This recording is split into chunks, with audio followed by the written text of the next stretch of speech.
एक जंगल में सभी प्रकार के पक्षी रहा करते थे। उस जंगल में अभी बारिशों का मौसम आने ही वाला था। उसी जंगल में एक नीलो चिड़िया भी रहती थी। उस नीलो चिड़िया का अपना एक केलों का बाग भी था। नीलो चिड़िया का वे केलों का बाग बहुत अच्छा चल रहा था। बस फिर उसी तरह उसी जंगल में सब कुछ बहुत अच्छा चल रहा था। फिर एक दिन एक कालू कौवा किसी काम से नीलो चिड़िया के घर में उससे मिलने आ जाता है। अरे अरे कालू कौवे, क्या हुआ? तुम आज मेरी घर की तरफ कैसे आने लगे? कोई काम है क्या? अरे हाँ नीलो चिड़िया, मुझे आज तुमसे एक बहुत ही जरूरी बात करनी है।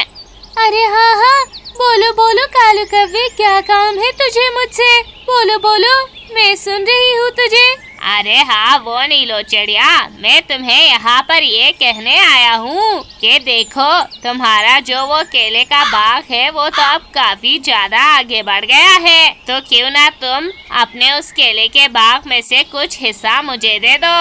अरे देखो कालू कौवे, मैं ऐसा नहीं कर सकती। मैं तुझे मना तो नहीं कर रही, पर अभी तो बारिशों का मौसम भी आने वाला है ना। बहुत ज्यादा बारिश आने वाली है। बारिशों में मेरे बाग को बहुत ज्यादा नुकसान हो जाता है। देखो, इस बार बस बारिश हो जाने दो।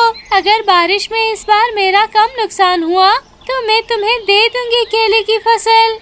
अच्छा चलो फिर ठीक है नीलो चिड़िया, अब भाई तुम्हारी मर्जी, तुम्हें जब देना हो तब तुम मुझे दे देना। अब मैं जा रहा हूँ अपने घर पर। फिर वे कालू कौवा अपने घर पर आ जाता है और वे सोचने लगता है, अरे ये नीलो चिड़िया तो बहुत ही ज्यादा होशियार है। इसने बारिश का बहाना करके मुझे फसल देने से इनकार कर दिया है। मुझे तो अब इस पर बहुत ज्यादा गुस्सा आ रहा है। अब से तो मैं इसका कोई भी काम नहीं करूँगा, बल्कि अब तो मैं इसका हर काम खराब करूँगा। ऐसे ही वो कालू कौवा उस नीलो चिड़िया के बारे में गलत सोच रहा होता है। वो उसकी नीयत पर शक कर रहा होता है। बारिश का मौसम हो गया था, इसीलिए सभी पक्षी एक पेड़ पर जमा हो गए थे। अरे अरे चलो चलो पक्षियों, हम सब पक्षी चलते हैं और लकड़ियाँ जमा करते हैं ताकि हम अपने अपने घर मजबूत कर सके। अरे हाँ पक्षियों चलो। वैसे भी किसी भी वक्त बारिश हो सकती है और फिर हमें लकड़ियों से अपने घर भी तो मजबूत करने होंगे। अरे जाओ जाओ पक्षियों, मैं आप लोगों के साथ बिल्कुल भी नहीं जाऊंगा। मेरा घर जैसा है वैसा बिल्कुल ठीक है। मुझे नहीं जाना आप लोगों के साथ। अच्छा ठीक है कालू कौवे, तुम्हें जैसा ठीक लगे तुम वैसा करो, पर हम सब तो जा रहे हैं लकड़ियाँ ढूंढने। फिर अब उस कालू कौवे को छोड़कर जंगल के बाकी सभी पक्षी लकड़ियाँ ढूंढने के लिए निकल पड़ते हैं।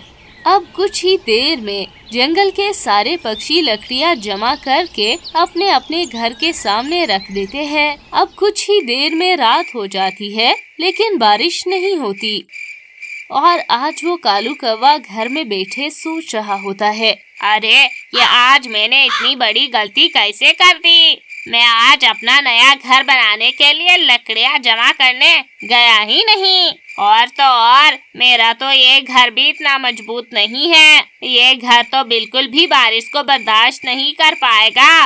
अरे अब मैं क्या करूँ? अब मैं एक काम करता हूँ, मैं उस नीलो चिड़िया के घर के सामने रखी लकड़ियाँ छुपा देता हूँ। फिर मैं उन लकड़ियों से अपना घर बना लूँगा और इस तरह से मैं उस नीलो चिड़िया से अपना बदला भी ले लूँगा। अरे वाह वाह रे कालू, तेरे दिमाग की तो दाद देनी पड़ेगी। आधी रात के होते ही अब वो कालू कौवा उस नीलो चिड़िया के घर के सामने से वो लकड़ियाँ उठाकर छुपा देता है। अगली सुबह जब नीलो चिड़िया उठकर अपने घर के सामने लकड़ियों का देखती है तो वहाँ पर तो लकड़ियाँ होती ही नहीं है। अरे अरे पक्षियों, ये क्या हो गया? ये मेरी लकड़ियाँ कौन चुरा कर ले गया है? मैंने तो कल अपने लिए ढेर सारी लकड़ियाँ जमा की थी और यहीं पर रखी थी। कहाँ चली गई मेरी लकड़ियाँ? पता नहीं नीलो चिड़िया, हम सब की लकड़ियाँ तो हमने कल जैसे रखी हुई थी आज भी वैसे की वैसी ही पड़ी है। नीलो चिड़िया, मुझे तो लगता है कि तुम्हारी लकड़ियाँ कोई चोरी करके ले गया है। बस फिर इतने में वो कालू कौवा नीलो चिड़िया की चुराई हुई लकड़ियाँ अपने घर पर लेकर आ जाता है। अरे कालू कौवे, कल तो तुम हमारे साथ लकड़ियाँ नहीं लेकर आए थे, अब ये लकड़ियाँ तुम्हारे पास कहाँ से आ गई? हाँ कालू कौवे, बताओ जरा, नीलो चिड़िया की लकड़ियाँ भी कल रात किसी ने चोरी कर ली है। अरे तो आप सब क्या समझ रहे हैं मुझे? मैंने चुराई है नीलो चिड़िया की लकड़ियाँ? अरे वो जाने उसकी लकड़ियाँ जाने, मैं तो अभी ये लकड़ियाँ ढूंढ कर लाया हूँ। अरे नहीं कालू कौवे, हमने ऐसा बिल्कुल भी नहीं बोला है। अच्छा चलिए पक्षियों, आप सब तो अपने अपने घर मजबूत कर लीजिए, जब तक मैं जाती हूँ और अपने लिए नई लकड़ियाँ ढूंढ कर लाती हूँ। ऐसा कहकर वो नीलो चिड़िया पूरे जंगल में जगह जगह पर लकड़ियाँ ढूंढ रही होती है, पर उसे कहीं पर भी कोई लकड़ी नहीं मिलती और वो निराश होकर वापस जंगल में आ जाती है। ना जाने ही क्या हो गया है मेरे साथ, पूरे जंगल में एक जगह पर भी लकड़ियाँ नहीं है। अब लगता है मुझे इसी तरह ही अपने घर में रहना पड़ेगा।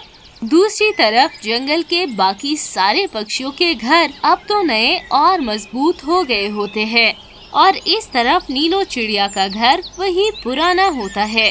फिर अचानक से जंगल में एक दिन तूफानी बारिश शुरू हो जाती है और उस तूफानी बारिश में नीलो चिड़िया के घर का छत तो उड़ जाता है।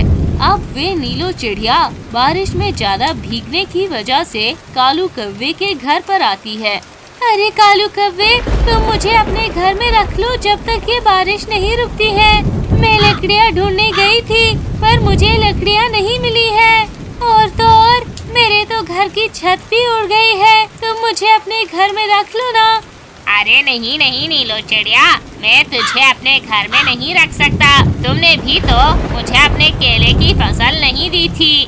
जब तुम मेरे काम नहीं आई तो अब मैं तुम्हारे काम कैसे आऊँ? अरे पर कालू कौवे, मैंने तुझे फसल देने से कब मना किया था? अरे जाओ भाई जाओ नीलो चिड़िया, मुझे तो अब तुम्हारी कोई भी बात नहीं सुननी है बस। फिर अब नीलो चिड़िया भीगती हुई अपने केले के उस बाग में आ जाती है और फिर वहाँ जाकर उसे एक ख्याल आता है। अरे ये मेरे केले के फसल के पत्ते तो बहुत बड़े बड़े और मजबूत हैं। इनको देखकर मुझे एक उपाय आया है। क्यों ना इनमें से कुछ बड़े बड़े पत्तों को तोड़कर मैं अपने घर के ऊपर रख दूं। मैं ये घर के ऊपर रख दूंगी तो घर में बारिश का पानी अंदर नहीं आएगा।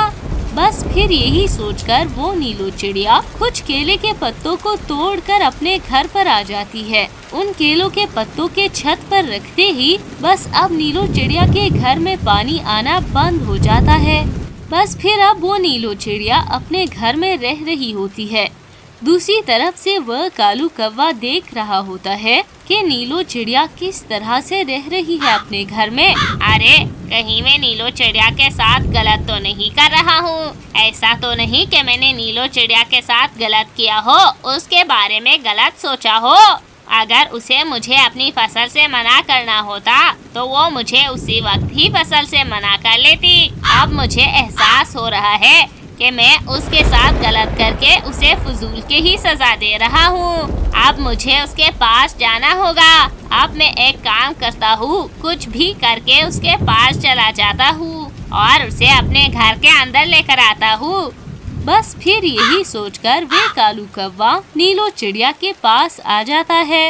अरे भाई नीलो चिड़िया, मैं तुम्हारे बारे में काफी ज्यादा गलत सोच रहा था। जो तुमने किया ही नहीं है, मैं तुझे उसकी सजा दे रहा था।